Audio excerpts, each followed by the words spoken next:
Banjir, banjir, banjir. Banjir. Yang di bawah kasihan loh. Inilah detik-detik banjir lahar hujan Gunung Semeru saat menerjang wisata air terjun Tumpuk Sewu di Desa Sidomulyo, Kecamatan Pronojiwo, Lumajang, Jawa Timur pada Rabu sore. Material banjir lahar dengan dahsyat menerjang hingga membuat aliran air terjun berwarna coklat dengan debit air yang sangat besar. 9 wisatawan yang sempat terjebak tersebut berhasil dievakuasi dengan selamat. Peristiwa wisatawan terjebak banjir lahar hujan ini terjadi begitu cepat.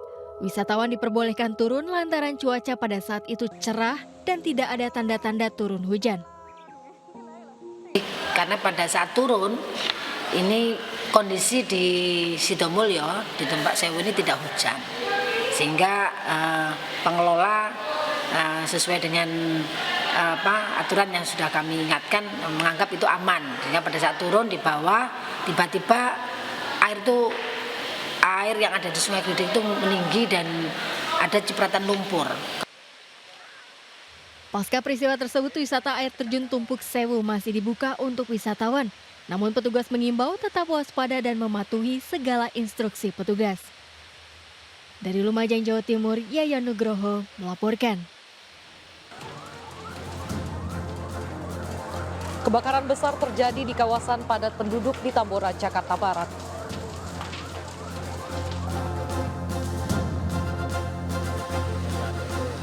Seorang operator alat berat penambang pasir di Lumajang, Jawa Timur tewas terseret banjir lahar hujan Gunung Semeru.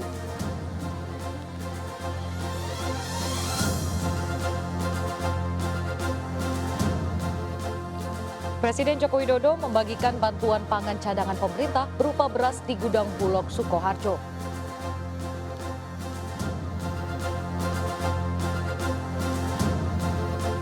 Ratusan warga di Wampu, Kabupaten Langkat, Jawa Timur berdesak-desakan mengantri bantuan langsung tunai atau BLT berupa beras 10 kg di kantor pos tempat.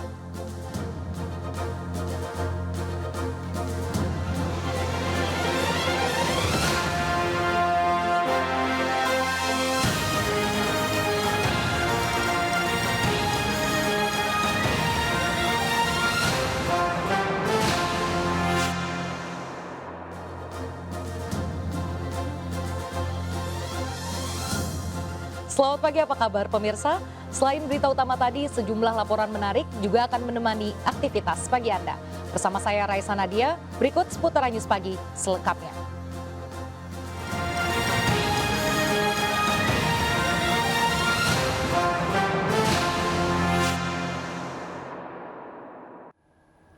Pemirsa, seorang operator alat berat penambang pasir di Lumajang, Jawa Timur tewas terseret banjir lahar hujan Gunung Semeru. Korban ditemukan saat banjir lahar sudah surut pada jarak 7 km dari lokasi kejadian.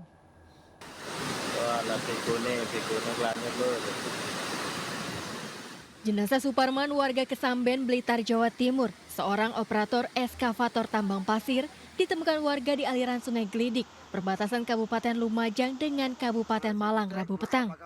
Korban ditemukan berjarak sekitar 7 km dari lokasi kejadian. Korban tewas terseret banjir lahar Gunung Semeru saat berusaha menepikan alat berat eskavator dari terjangan banjir lahar.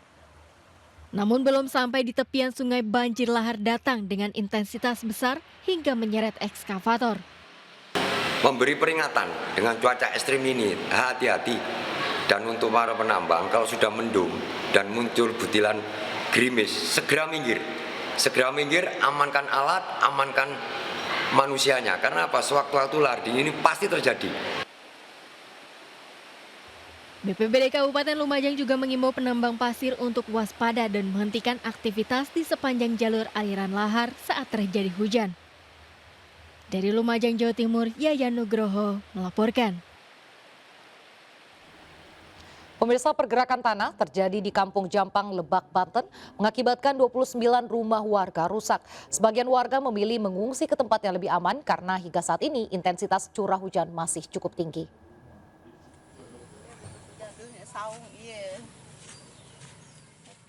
Inilah kondisi rumah warga yang berada di Kampung Jampang, Desa Sudamani, Kecamatan Cimarga, Kabupaten Lebak, Banten.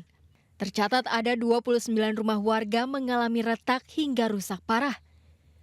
Kerusakan terjadi pada dinding rumah, lantai, pondasi hingga bagian atap rumah. Beberapa rumah terpaksa dirobohkan karena kondisinya sudah rusak parah. Jika turun hujan, warga selalu mendengarkan suara retakan dinding hingga lantai keramik yang terlepas. Kondisi tersebut membuat warga panik, terlebih jika hujan terjadi pada malam hari. Peletakan rusak atau selila ke kampung kurman teu kieu. Ukur retak doang. Mungkin lila keparahan ieu bumi. Aju nuntut lila doyong tak ayeuna doyong. Mungkin meunang saminggu deui sunduk calangap. Peristiwa tanah bergerak ini sudah terjadi sejak lama. Sebagian warga mengaku bingung untuk mengungsi kemana. Dari Lebak, Banten, Iskandar Nasution melaporkan. Kebakaran besar terjadi di kawasan padat penduduk di Tambora, Jakarta Barat. Toko elektronik dan 2 bangunan tempat tinggal terbakar. Api diduga berasal dari korsleting di tiang listrik depan toko elektronik.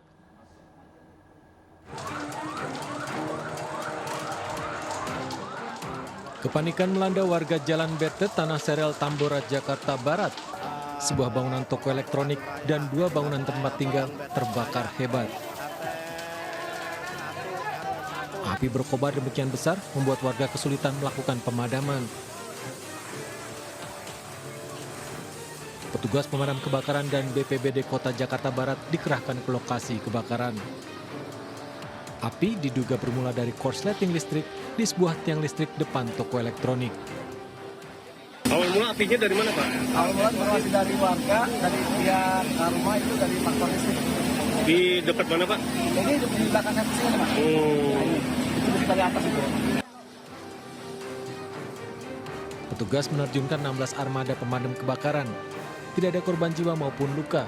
Bangunan toko dan warung beserta isinya habis terbakar, kerugian ditaksir miliaran rupiah. Dari Jakarta, Rizky Falovi, iNews melaporkan. Pemirsa, akibat pondasi tergerus arus sungai, bangunan pos RW di Kelapa Gading, Jakarta Utara ambruk. Tidak ada korban jiwa karena pos RW ambruk saat tidak digunakan untuk aktivitas warga.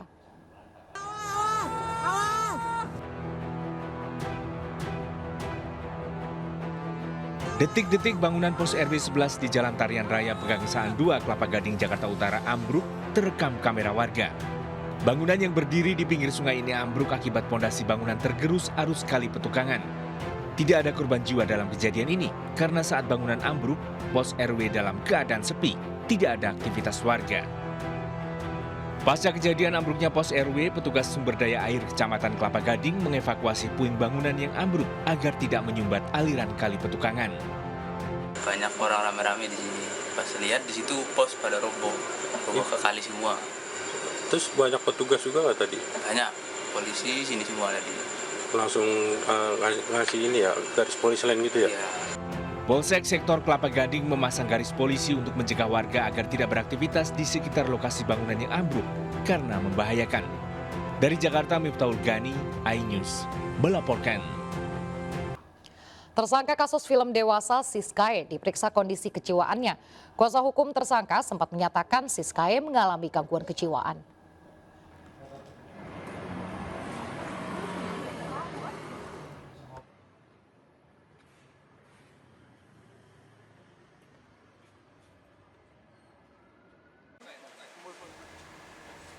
Selebgram sekaligus tersangka kasus film dewasa, Francisca Novitasari alias Siskae, dibawa ke gedung Bidokes Polda Metro Jaya, Jakarta.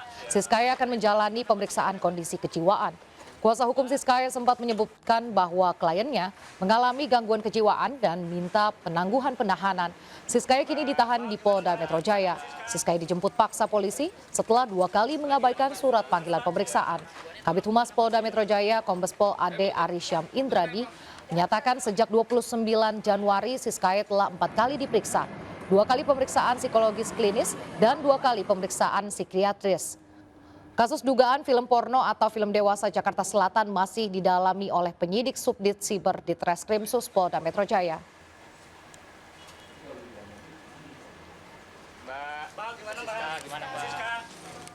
Pemirsa, ratusan warga di Wampu, Kabupaten Langkat, Jawa Timur berdesak-desakan mengantri bantuan langsung tunai atau BLT berupa beras 10 kg di kantor pos setempat. Pembagian BLT ini diperuntukkan bagi warga di 14 desa dan kelurahan yang ada di Kecamatan Wampu.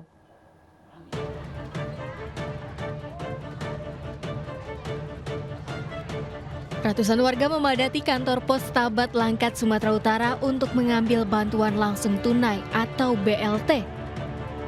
Ibu-ibu rela mengantri dengan membawa anaknya untuk menunjukkan sejumlah berkas kepada petugas. Pihak kantor pos Tabat sebelumnya sudah mengatur tata cara pengambilan beras bantuan. Namun warga yang tidak tertib membuat suasana menjadi riuh hingga berdesakan. Total ada 905 kepala keluarga menerima bantuan beras dari pemerintah sebanyak 10 kg. Total keseluruhan 8.124 KPM penerima bantuan beras untuk Kecamatan Stabat dan Kecamatan Wampu. Disalurkan berapa? Disalurkan selama 4 hari, Rabu, Jumat, Sabtu, dan Senin. Pembagian BLT ini diperuntukkan bagi warga di 14 desa dan kelurahan yang ada di Kecamatan Wampu. Dari Langkat, Sumatera Utara, Erwin Syahputra melaporkan. Presiden Joko Widodo membagikan bantuan pangan cadangan pemerintah berupa beras di Gudang Bulog, Sukoharjo, Jawa Tengah. Jokowi juga membagikan kaos kepada warga. Presiden memastikan bantuan sosial tersebut akan berlangsung hingga 6 periode pembagian secara beruntun.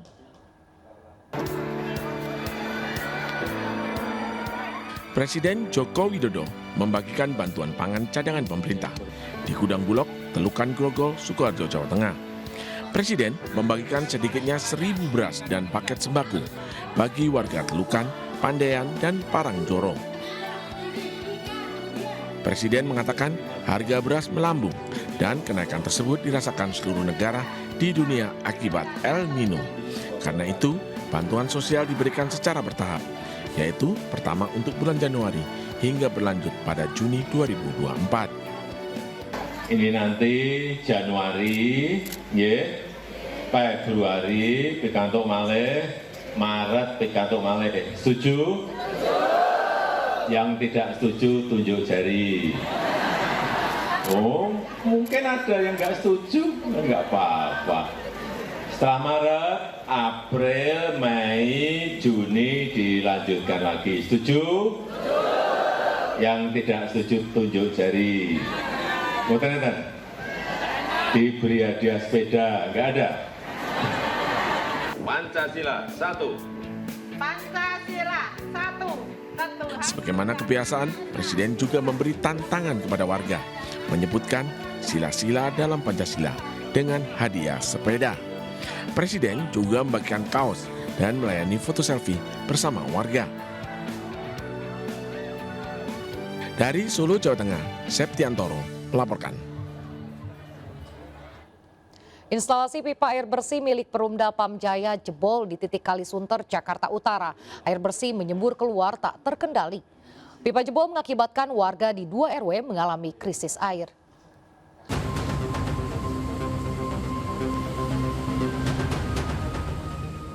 Air menyembur dari instalasi pipa air bersih Pamjaya yang jebol di titik Kalisunter, Pelumpang, Rawabadak Selatan, Koja, Jakarta Utara. Pipa terlepas dari sambungannya pada bagian turap pembatas Kalisunter dengan trotoar Jalan Yos Sudarso. Pipa jebol hingga sebagian besi masuk ke dalam kali. Air bersih menyembur, terbuang ke aliran Kalisunter. Menurut warga, pipa air bersih jebol sejak hari Rabu saat aliran Kalisunter naik menyusul hujan deras dan kiriman air dari kawasan timur ibu kota. Air, tapi jam 4 itu air udah mulai mati. Air mati, ternyata yang mati itu dari ini nih, patah. Karena kalau saya lihat patahnya ini karena memang hantaman air juga, karena batasan dan dulu juga pernah terjadi ini. Kalau kronologi, jadi sekarang ini penduduk wilayah selatan di RW 4 ini semua nggak ada air pump. Sejumlah warga terlihat menampung air bersih dari pipa yang jebol. Mereka membawanya dalam jerigen dan galon. Pipa PAM yang jebol mengakibatkan warga di 2 RW Kelurahan Rawabadak Selatan krisis air bersih. Air dari PAM Jaya tak lagi mengalir sejak Rabu sore. Warga kesulitan beraktivitas, membutuhkan air bersih untuk keperluan konsumsi. Tiba-tiba air mati aja. Baru tahu dari kabar dari tetangga-tetangga hari ini. Katanya sampai besok nggak nyala, karena pipanya bocor katanya. Nah Bu, ini yang mati di rumah Ibu atau di tetangga-tetangga juga mati semua? Semua mati. Semua 3 RW Bang. Semuanya mati 1 RW. Terus dari kemarin air mati untuk apa namanya kebutuhan sehari dari kemarin tuh pakai apa Bu? Nggak pakai apa-apa, malah saya masak nggak bisa, masak nasi juga nggak bisa. Dari kemarin ya? Iya, jadi bingung, orang nggak ada air bersih gimana? Oke, kalau hari ini berarti tadi baru beli air?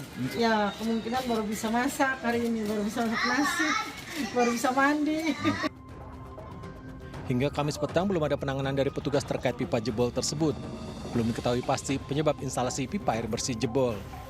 Diduga kondisi pipa telah rapuh, jebol akibat diterjang arus Kali Sunter imbas hujan deras yang terjadi semalaman. Dari Jakarta, Sofyan Firdaus, iNews melaporkan. Sepeda motor menabrak mobil di atas jembatan Suramadu, Jawa Timur. Kecelakaan akibat pengendara motor lalai masuk ke lajur khusus kendaraan roda 4. Sejumlah kendaraan berhenti menolong seorang pengendara motor yang jatuh dan luka-luka. Pengendara motor tersebut menabrak mobil dari belakang di atas jembatan Suramadu. Pengendara motor kemudian dilarikan ke fasilitas medis dengan ambulans. Kecelakaan terjadi akibat pengendara motor lalai masuk lajur khusus kendaraan roda 4. Kepolisian mengimbau pengendara motor mematuhi aturan melintas di lajur yang telah disediakan. Terlebih pada musim penghujan, kondisi angin laut kencang dan juga jalanan licin. Insiden serupa beberapa kali terjadi hingga menelan korban jiwa akibat pengendara motor menerobos masuk ke lajur khusus roda 4.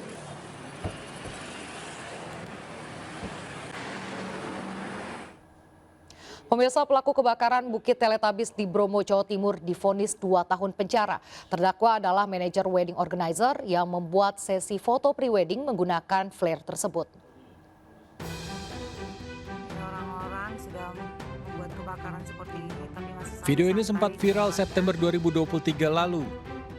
Kawasan yang dikenal sebagai Bukit Teletabis di kawasan Taman Nasional Bromo terbakar. Kebakaran lahan mencapai ratusan hektar hanya akibat sesi foto prewedding pasangan calon pengantin yang menggunakan flare atau suar kembang api.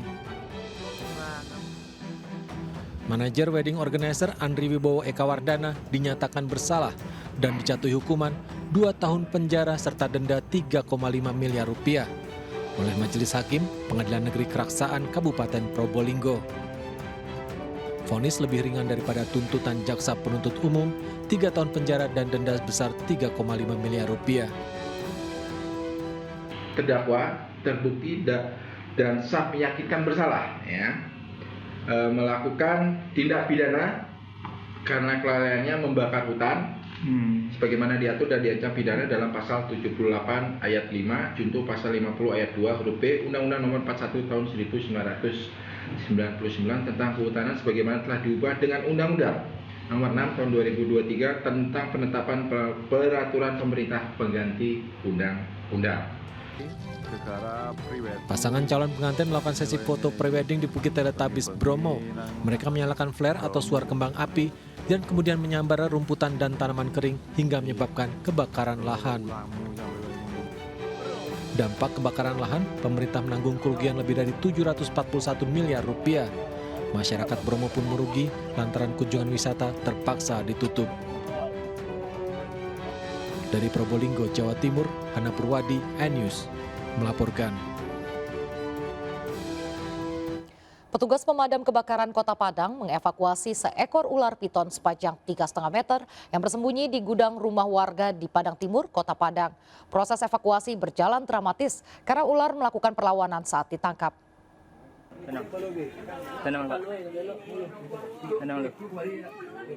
Sebanyak 5 orang personil pemadam kebakaran Kota Padang mengevakuasi seekor ular piton berukuran 3,5 meter yang bersembunyi di sebuah gudang rumah warga di daerah Alai Parakopi, Kecamatan Padang Timur, Kota Padang, Sumatera Barat. Ular piton berada di bawah tumpukan barang-barang di bagian belakang rumah.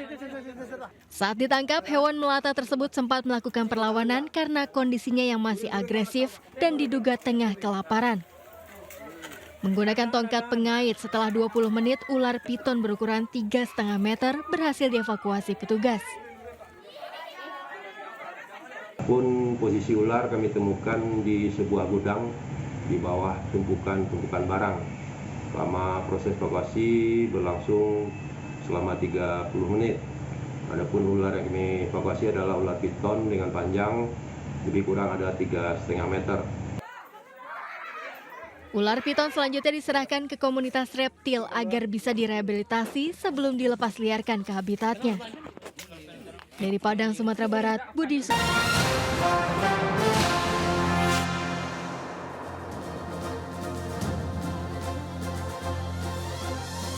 Terima kasih masih bersama kami. Pemirsa, di Palangkaraya, Kalimantan Tengah, petugas pemadam kebakaran mengevakuasi sarang tawon Vespa berukuran raksasa. Sarang tawon tersebut menempel di dinding gedung asrama, sering mengejar dan juga menyengat banyak penghuni asrama. 90 cm, gila, udah ya sampai mengamera. Menggunakan alat pelindung lengkap, tim rescue damkar berusaha mengevakuasi sarang tawon Vespa berukuran raksasa yang menempel di dinding rumah kayu tak berpenghuni di komplek asrama belakang Polresta Palangkaraya, Kalimantan Tengah. Dengan berhati-hati, petugas berusaha mengevakuasi sarang tawon dengan menyemprotkan cairan zat kimia pembasmi serangga. Menurut salah seorang penghuni asrama, keberadaan sarang tawon Vespa tersebut sudah 1,5 tahun. Permintaan evakuasi dilakukan lantaran keberadaan tawon berbahaya tersebut sudah sangat meresahkan. Di samping sering mengejar warga, tawon juga telah menyerang banyak warga. Ya kurang lebih 1,5 tahun lah. Dari kecil saya pikir tawon biasa aja, tidak sebesar yang tadi kita lihat. Nah, ternyata makin banyak dan di asrama ini sudah banyak yang kena korban disengat, ya kan, bahkan dia bisa mengejar. Satu sarang tawon Vespa yang cukup besar daripada yang pernah kita temukan. Dia adalah berdiameter 1,80 meter lingkaran dan tinggi 1 meter. Berposisi di sana di belakang Polresta Palangkaraya, sudah mengejar banyak orang dan menyengat. Sarang tawon Vespa kemudian dibawa petugas menggunakan mobil rescue damkar menuju ke lokasi hutan yang jauh dari pemukiman untuk dilepaskan kembali. Dari Palangkaraya, Kalimantan Tengah, Ade Sata melaporkan. Petugas mengamankan seorang pria 48 tahun dan keponakannya yang masih di bawah umur karena mencuri 300 tandan buah sawit milik perusahaan di Kabupaten Kota Waringin Timur, Kalimantan Tengah. Kasus pencurian terungkap setelah petugas melakukan penyelidikan mendalam dan masih terus dikembangkan.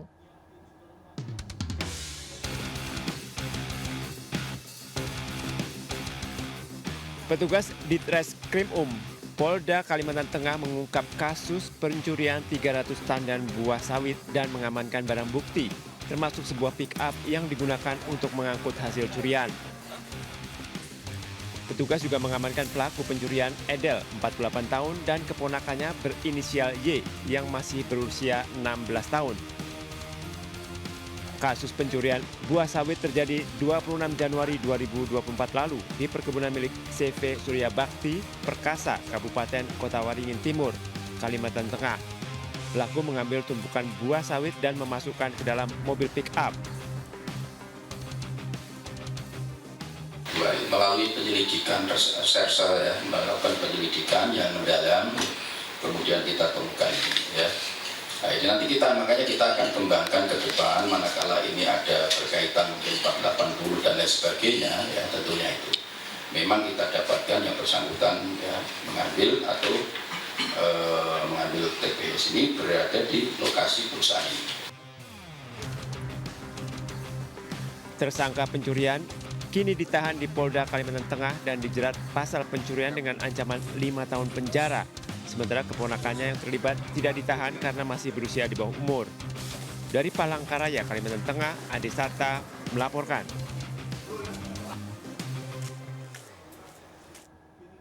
Pemirsa, hujan deras dengan intensitas tinggi menyebabkan Jalan Lingkar Selatan, Sukabumi, Jawa Barat tergenang banjir setinggi 30 hingga 40 cm atau setinggi lutut kaki orang dewasa. Akibatnya sejumlah kendaraan mogok akibat menerobos genangan banjir.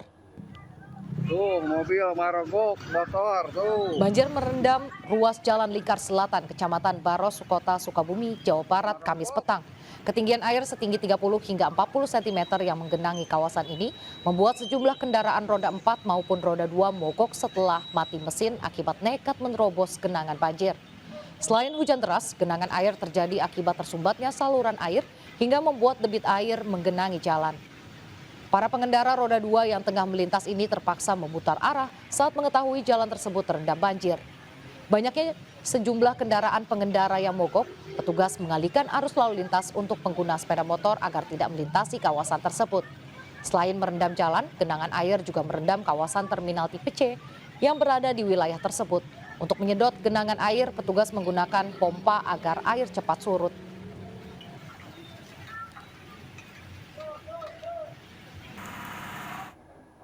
Waspada peredaran narkotika terselubung. Polisi membongkar jaringan pengedar ganja dengan modus mengolahnya menjadi bola coklat bercampur ganja. Produksi bola coklat ganja ini dilakukan di sebuah rumah kos di Bojonggede, Bogor, Jawa Barat.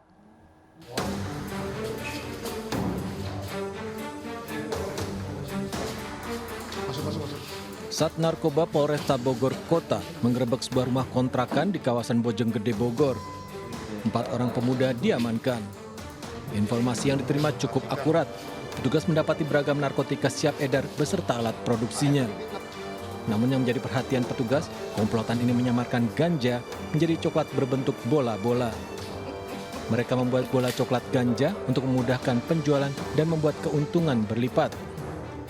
Bola coklat ganja dijual dengan harga Rp100.000 per butir melalui sistem online.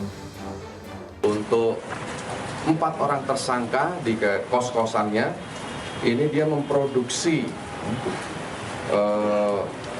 tembakau sintetis, kemudian ganja, ada barang bukti yang diamankan di TKP, dan juga coklat narkotika jenis ganja dengan berat keseluruhan 173 gram bruto. Jadi tersangka ini mencampur coklat ya dengan ganja ya. Jadi pesan kepada para orang tua agar waspada terhadap keluarganya ataupun anak-anaknya ya, coklat ini ternyata bisa dicampur sama ganja. Selain menyita setumpuk coklat ganja, petugas juga mengamankan bahan ganja kering, tembakau sintetis, dan coklat. Masyarakat diimbau waspada dengan peredaran narkotika yang disamarkan dengan bahan baku lain. Dari Bogor, Jawa Barat, Andi Firmansyah, iNews melaporkan. Menteri Koordinator Bidang Politik, Hukum, dan Keamanan Menko Polhukam Mahfud MD resmi mengundurkan diri dari jabatannya di Kabinet Indonesia Maju. Mahfud MD kini fokus dengan persiapannya menjadi calon wakil presiden mendampingi Ganjar Pranowo.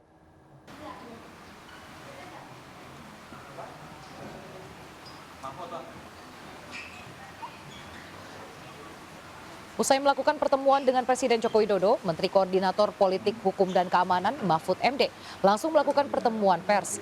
Mahfud MD yang juga merupakan calon wakil presiden nomor urut 3 menyatakan telah resmi mengundurkan diri sebagai Menko Polhukam dalam Kabinet Indonesia Maju. Pengunduran diri Mahfud MD dilakukan untuk menghindari konflik kepentingan karena dirinya maju sebagai calon wakil presiden nomor urut 03 sebagai pendamping Ganjar Pranowo yang diusung PDI Perjuangan atau PDIP dan juga partai koalisi pendukungnya. Mahfud MD menjabat sebagai Menko Polhukam terlama dalam pemerintahan Presiden Jokowi, yaitu selama 4,5 tahun. Mahfud menyatakan karena perkembangan politik, ia harus fokus untuk tugas lainnya. Saya menyampaikan surat tentang kelanjutan tugas saya sebagai Menko Polhukam. Saya menyampaikan intinya saya mengajukan permohonan untuk berhenti dan isi surat itu singkat, hanya berisi 3 hal. Pertama, saya menyampaikan terima kasih kepada Presiden Republik Indonesia Bapak Joko Widodo yang pada tanggal 23 Oktober tahun 2019 mengangkat saya, melantik saya sebagai Menko Polhukam. dan menyerahkan SK pengangkatannya dengan penuh penghormatan kepada saya dan penghormatan saya kepada beliau pada saat itu. Sehingga saya secara resmi dan dengan penuh hormat juga hari ini menyatakan surat untuk menyatakan minta atau mohon berhenti dengan sebuah surat itu. Nah, lalu isi yang kedua surat itu, substansi surat itu adalah permohonan berhenti.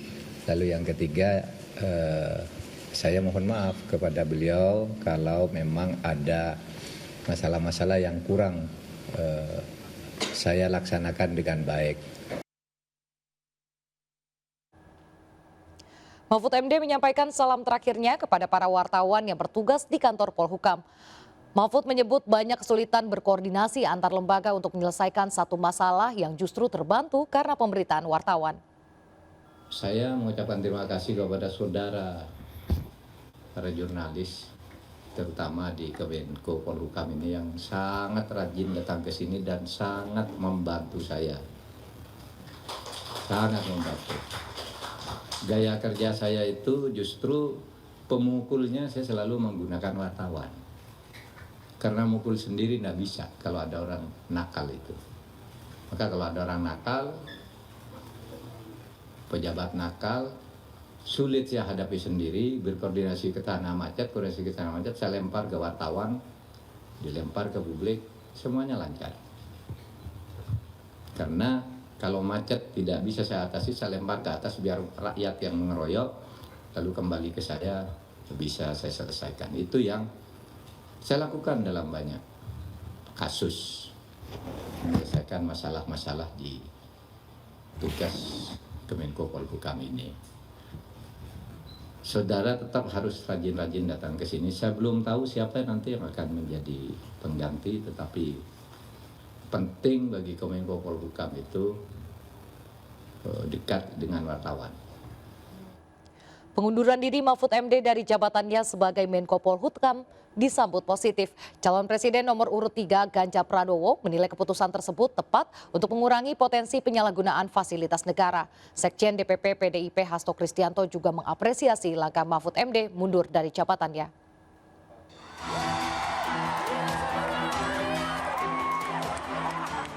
Calon Presiden nomor urut 3 Ganjar Pranowo berkampanye terbuka di Manado, Sulawesi Utara. Kepada para pendukungnya di daerah itu, Ganjar Pranowo kembali memaparkan visi misi pasangan Ganjar Mahfud jika terpilih memimpin Indonesia kelak. Selain itu, Ganjar juga kembali mengingatkan pentingnya etika dalam berpolitik dan bernegara yang harus dijunjung oleh para pejabat pemerintah. Karenanya Ganjar sangat mendukung langkah Mahfud MD yang juga pasangannya sebagai calon wakil presiden untuk mundur dari jabatannya sebagai Menko Polhukam untuk menghindari konflik kepentingan. Karena beliau punya etika, punya integritas, dan beliau khawatir beliau akan dituduh memanfaatkan jabatan, dan itu tidak dilakukan. Itulah bangunan moralitas yang kita tunjukkan kepada publik, bahwa kita orang berintegritas, bahwa kita anti korupsi, kita anti kolusi, dan kita anti nepotisme. Setuju? Di tempat berbeda, Sekretaris Jenderal DPP PDI Perjuangan Hasto Kristianto juga berkomentar terkait mundurnya Mahfud MD sebagai Menko Polhukam. Menurutnya, langkah yang dilakukan Mahfud MD sudah tepat dan bisa menjadi contoh bagi pejabat negara yang juga ikut kontestasi pemilu, sehingga menghindari adanya konflik kepentingan. Rekan-rekan pers, mundurnya Prof. Mahfud juga sebagai bagian ketika fungsi-fungsi Polhukam sudah langsung diambil alih oleh Bapak Jokowi. Sehingga tentu saja kami mengharapkan ketika rakyat sudah menyampaikan sikap seperti itu, ada perubahan dan masih ada waktu bagi 13 hari ke depan untuk kita semua melakukan perubahan-perubahan dan mengedepankan kampanye yang menggembirakan, kampanye yang mendidik rakyat. Mahfud MD mundur dari jabatannya sebagai Menko Polhukam di Kabinet Presiden Joko Widodo hanya 2 pekan sebelum hari pemilihan umum berlangsung. Selain Mahfud MD, terdapat 2 pejabat pemerintah lain yang ikut Pilpres kali ini, yaitu Capres nomor urut 2 Prabowo Subianto yang menjabat sebagai Menteri Pertahanan dan Cawapres nomor urut 2 Gibran Rakabuming Raka yang menjabat sebagai Wali Kota Surakarta. Hingga kini keduanya masih menjabat aktif dan tak mengundurkan diri. Tim Liputan melaporkan. Jelang pemilu 2024, TNI menggelar apel pasukan pengamanan pemilu 2024 di Pangkalan Udara Halim Perdana Kusuma, Jakarta Timur. Panglima TNI Agus Subianto yang hadir dalam apel tersebut kembali menegaskan prajurit TNI netral dalam pemilu 2024 mendatang.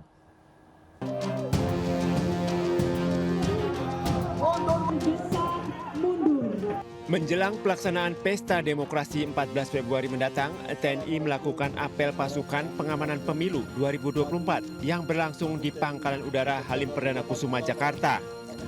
Panglima TNI Jenderal TNI Agus Subianto melakukan pemeriksaan personel pasukan pengamanan pemilu 2024 yang mengikuti upacara di lapangan Halim Perdana Kusuma, dipimpin Pangdam Jaya Mayor Jenderal TNI Muhammad Hasan.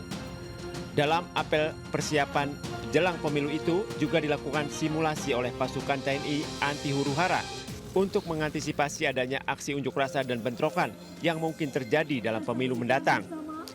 Panglima TNI Jenderal Agus Subianto kembali menegaskan tentang netralitas TNI dalam pemilu dan mengingatkan anggota TNI aktif dilarang terlibat politik praktis sesuai dengan Undang-Undang Nomor 34 Tahun 2004 tentang TNI dan Undang-Undang Pemilu tahun 2017. Untuk masalah netralitas, saya rasa dalam Undang-Undang TNI kita sudah jelas ya bahwa TNI aktif tidak boleh berpolitik praktis. Ada juga dalam Undang-Undang Pemilu tahun 2017 bahwa apabila kita berpolitik praktis akan kena tindakan pidana ataupun teguran dari satuannya. Kita ikuti saja koridor seperti itu. Untuk mengamankan pelaksanaan pemilu, TNI mengerahkan sejumlah 450.000 personel yang nantinya akan diterjunkan ke seluruh daerah di tanah air. Sedangkan terkait pendistribusian logistik pemilu, pihak TNI telah berkoordinasi dengan KPU untuk dapat mendistribusikan logistik pemilu hingga wilayah terpencil, sehingga pelaksanaan pencoblosan bisa berlangsung tepat waktu. Dari Jakarta, Syahreza Zenki, Novan Dwi Kusuma melaporkan.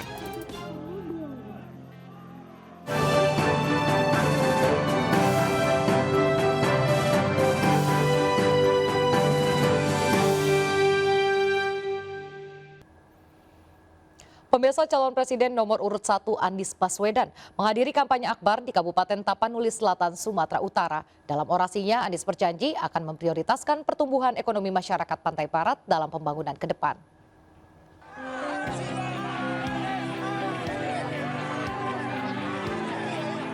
Ribuan warga dan relawan menghadiri kampanye akbar calon presiden nomor urut 1 Anies Baswedan di Angkola Muara Tais, Kabupaten Tapanuli Selatan, Sumatera Utara. Masa tampak berdesakan menyalami calon presiden yang diusung koalisi perubahan tersebut.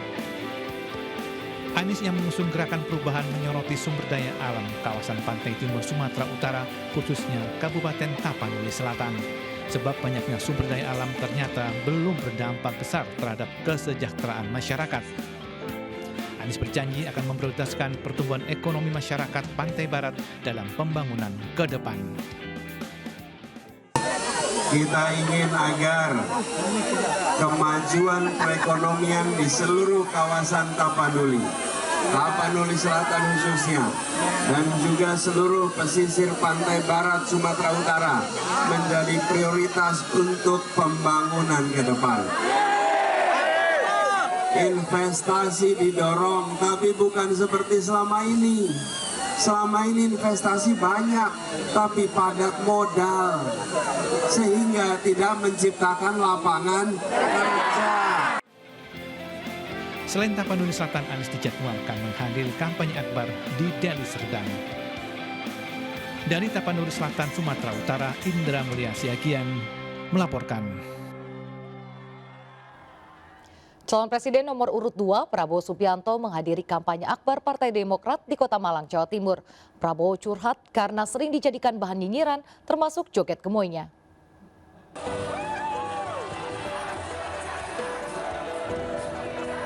Calon Presiden nomor urut 2 Prabowo Subianto menghadiri kampanye akbar Partai Demokrat di Stadion Kajayana Malang, Jawa Timur. Prabowo disambut Ketua Dewan Pembina Partai Demokrat Susilo Bambang Yudhoyono serta Ketua Umum Partai Demokrat Agus Harimurti Yudhoyono. Dalam orasinya, Prabowo mengatakan kehadiran massa Partai Demokrat memompa semangat dan energi barunya. Selain menjadi motivasi menjelang debat Capres pada 4 Februari mendatang, dukungan massa juga melecut spirit menghadapi nyinyiran publik. Tapi saya agak was-was, saya cemas karena saya dikatakan kok capres joget-joget terus sih.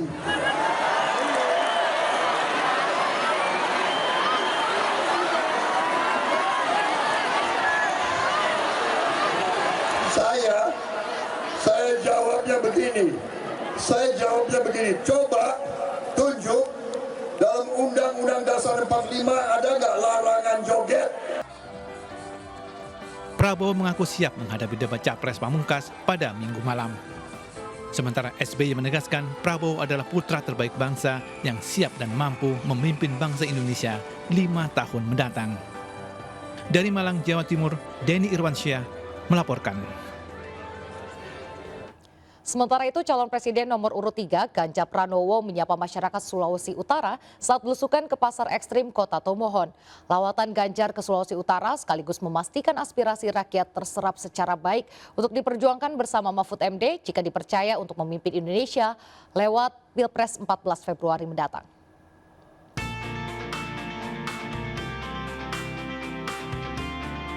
Calon Presiden nomor urut 3 Ganjar Pranowo melanjutkan kampanye Pilpres 2024 dengan belusukan ke pasar ekstrim Tomohon, Sulawesi Utara. Ganjar berdialog dengan para pedagang dan pengunjung pasar sekaligus menyerap aspirasi dan harapan masyarakat. Mantan Gubernur Jawa Tengah tersebut tampak kagum dengan pasar ekstrim yang menyediakan bahan makanan kategori Unique and Extreme Food. Di sela-sela dialog, sebagian warga mengeluhkan harga bahan pokok yang fluktuatif. Dalam upaya menstabilitaskan harga di pasar-pasar, sebenarnya sistem informasinya yang mesti ada ya. Kalau saya kasih contoh, waktu itu kami dibantu BI umpama di Jawa Tengah ada SIHATI namanya, sistem informasi harga komoditi. Kalau itu bisa kita ketahui, maka peredaran atau pergerakan barang bisa dipantau dari pasar. Nah, ketika terjadi kekurangan, maka ditambah lagi produksi ada di mana. Itulah perdagangan antar daerah. Sebenarnya stabilisasi itu hanya butuh kita bicaranya telaten. Lawatan Ganjar ke Sulawesi Utara sekaligus memastikan aspirasi rakyat terserap secara baik untuk diperjuangkan bersama Mahfud MD jika dipercaya untuk memimpin Indonesia lewat Pilpres 14 Februari mendatang. Dari Manado, Sulawesi Utara, Esra Ambarita dan Damar Wicaksono melaporkan. Pemirsa, debat Pilpres 2024 seri kelima digelar KPU pada Minggu malam 4 Februari 2024. Inilah kesempatan terakhir bagi ketiga pasangan Capres-Cawapres untuk saling adu gagasan dan pemikiran sekaligus memaparkan visi misi dan juga program unggulan mereka untuk menggait potensi suara para pemilih. KPU menetapkan tema debat penutup mencakup 8 bahasan yang harus didapatkan dan juga dipaparkan oleh ketiga paslon, yakni soal kesejahteraan sosial, kebudayaan, pendidikan, teknologi informasi, kesehatan, ketenagakerjaan, sumber daya manusia, dan juga inklusi. Substansi debat sebenarnya menginduk pada bidang kesejahteraan sosial. Mengapa? Karena kesejahteraan sosial masih menjadi pekerjaan rumah bagi pemerintah. Masalah pendidikan, kesehatan, dan kemiskinan menjadi beban yang harus dihadapi dan dituntaskan. Berbagai problem kesejahteraan sosial yang membelit masyarakat Indonesia meliputi penurunan tingkat ekonomi, penyimpangan norma dan perilaku, tren peningkatan masalah sosial, penurunan kualitas kesehatan, serta tren tindak kejahatan. Pendidikan di Indonesia merupakan salah satu aspek kritis dalam pembangunan negara. Sejumlah masalah membutuhkan perhatian yang serius. Beberapa yang substansial adalah keterbatasan akses pendidikan, kualitas guru, kurikulum yang tidak relevan, kesenjangan pendidikan antar daerah, kurangnya fasilitas pendidikan, masalah finansial siswa, ketidaksetaraan gender, kurangnya keterlibatan orang tua, serta tingginya tingkat pengangguran. Berbarengan dengan tantangan tersebut, Indonesia juga dituntut menunjukkan komitmen terhadap 4 isu utama di bidang pendidikan global, yakni kualitas pendidikan untuk semua, teknologi digital dalam pendidikan pasca COVID-19, solidaritas dan kemitraan, serta masa depan dunia kerja pasca pandemi COVID-19. Ketiga paslon juga diperkirakan akan beradu argumentasi perihal isu-isu muktahir di bidang kesehatan. Di antaranya implementasi Undang-Undang Nomor 17 Tahun 2023 tentang kesehatan. Lalu masalah stunting masih menjadi pekerjaan rumah besar karena angka prevalensi dari stunting masih sangat tinggi. Padahal Indonesia memasang target menurunkan prevalensi stunting hingga 14% pada 2024. Lalu isu berikutnya adalah pengendalian penyakit. Lalu kesehatan mental khusus yang dialami oleh remaja dan juga keluarga. Berikutnya program untuk mengurangi angka kematian ibu atau AKI melahirkan. Dan yang tidak kalah penting adalah transformasi digital kesehatan 2024 seiring dengan perkembangan era digital yang menuntut integrasi data. Berdasarkan survei Angkatan Kerja Nasional 2023, jumlah angkatan kerja menembus 147,71 juta. Sementara penduduk yang bekerja tercatat ada 139,85 juta. Artinya jumlah pengangguran masih mencapai 7,86 juta orang atau 5,32%. Meski secara statistik angka pengangguran year on year menurun, namun sebenarnya banyak pengangguran nyata.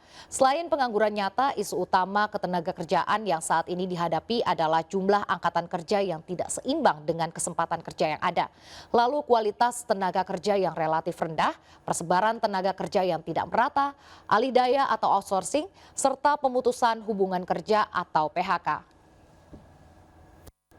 Sejumlah pengamat menilai Anies Baswedan dan Ganjar Pranowo bakal lebih menguasai tema debat kali ini karena pengalaman mereka sebagai kepala daerah. Selama 2 periode, Ganjar menjadi gubernur Jawa Tengah, sementara Anies menjadi orang nomor 1 di DKI Jakarta selama 5 tahun. Bagaimana dengan Prabowo Subianto?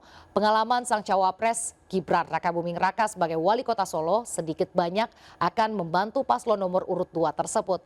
Kita tunggu siapa yang bakal meraup lebih banyak dukungan publik dalam debat pada Minggu malam nanti.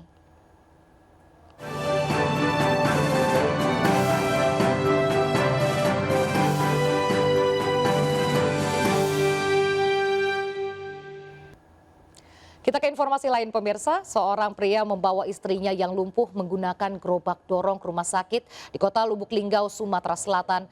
Pria tersebut tak memiliki cukup uang untuk membawa istrinya dengan ambulans. Ia bekerja serabutan sebagai tukang gali sumur ataupun kuli bangunan.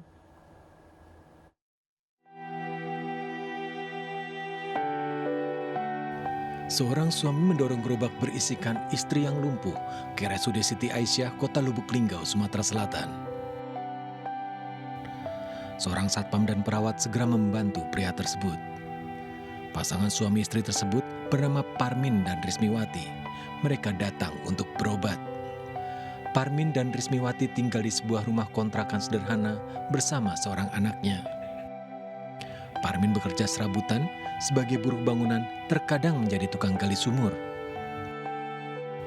Sementara Rismiwati lumpuh sejak 8 tahun lalu. Bermula dari kejang-kejang, lama-kelamaan menderita kelumpuhan. Parmin sendiri tak paham sakit yang diderita istrinya. Kalau posisi sekarang ini tidak bisa berjalan, di antara 4 bulan ini, 3 bulan lagi tidak berjalan. Jadi makan disuapin? Makan disuapin. Gitu ya? Nah, selama ini dia ngesot, aku masih bekerja di lahat, pekerjaanku tukang gali sumur di lahat. Jadi kalau bapak kerja, ibu dibawa? Tinggal dia apa sama anak ini, waktu dia masih bisa ngesot. Iya ya. Iya. Kalau sekarang diajak? Kalau sekarang ini diajak baca begawe lah, gimana nak begawe? Ya, mana nak nyuapi, mana itu kan gitu. Keluarga Parmin baru 4 bulan tinggal di kota Lubuk Linggau. Mereka sebelumnya tinggal di Kabupaten Lahat. Selama 4 bulan tinggal di rumah kontrakan, Parmin belum mendapatkan penghasilan tetap. Hidup mereka hanya mengandalkan bantuan dari warga sekitar. Sehari-hari, Bu? Ya nggak ada, dia jaga istrinya sehari-harinya. Kan istrinya nggak ada yang bisa jagain kan. Waktu-waktu dia mau buang air kecil, air besar kan. Jadi nggak ada kerjaan dia. Jadi kalau mau nyari rezeki ya dia bawa istrinya keluar. Ya adalah orang kan ngasih rezeki dia. Anaknya kadang tuh dikasih orang baju. Parmin masih setia merawat istrinya. Harapannya tinggi, sang istri bisa sembuh dan kembali beraktivitas normal. Dari Lubuk Linggau, Sumatera Selatan, Sudirman iNews melaporkan. Pemirsa, zaman Nur Khotib Mansur alias Kiai Haji Yusuf Mansur terus menyapa dan melayani warga dalam gelaran Bazar Murah. Caleg DPR RI Dapil DKI Jakarta 1 dari Partai Perindo tersebut juga mengajak warga untuk menggunakan hak pilih pada pemilu 14 Februari 2024.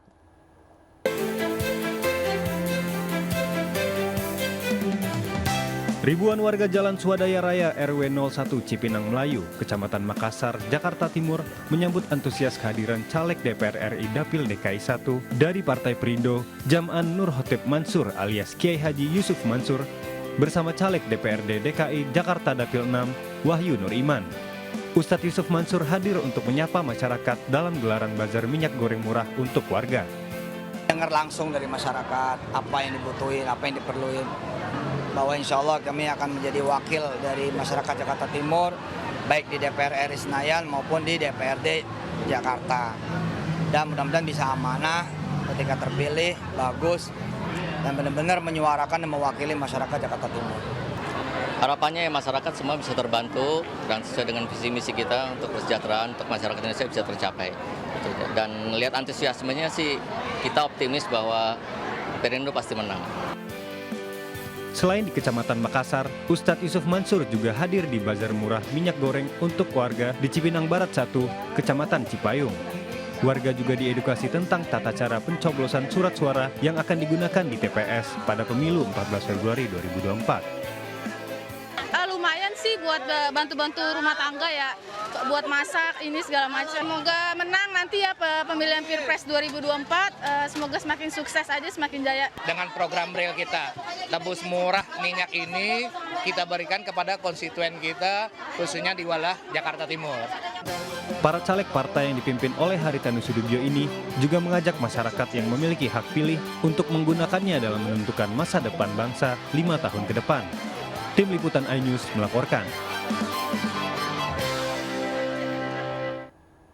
Para caleg Partai Perindo kembali berkolaborasi menggelar pemeriksaan kesehatan gratis dan bazar murah bagi masyarakat, seperti yang digelar di Kota dan Kabupaten Malang, Jawa Timur.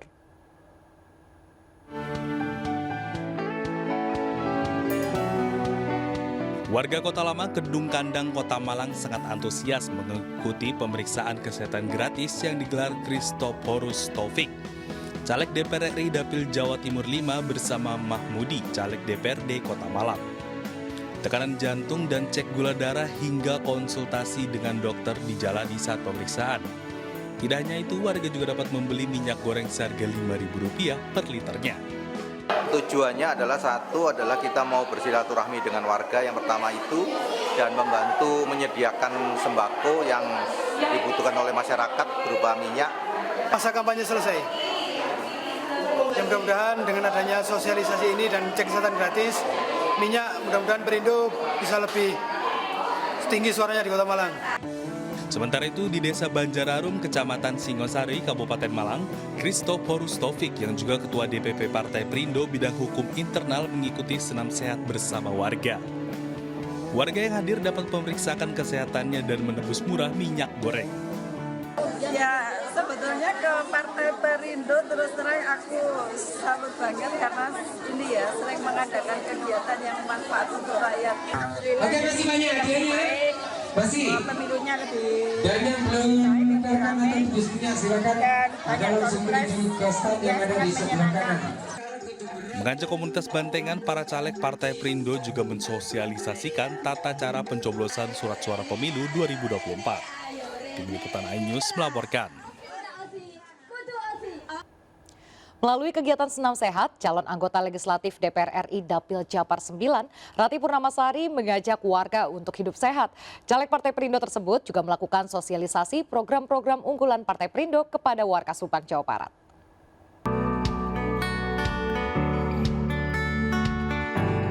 Puluhan warga di Desa Cigugur Kidul, Kecamatan Pusaka Jaya, Kabupaten Subang ini antusias mengikuti senam sehat bersama caleg dari Partai Perindo Rati Purnamasari.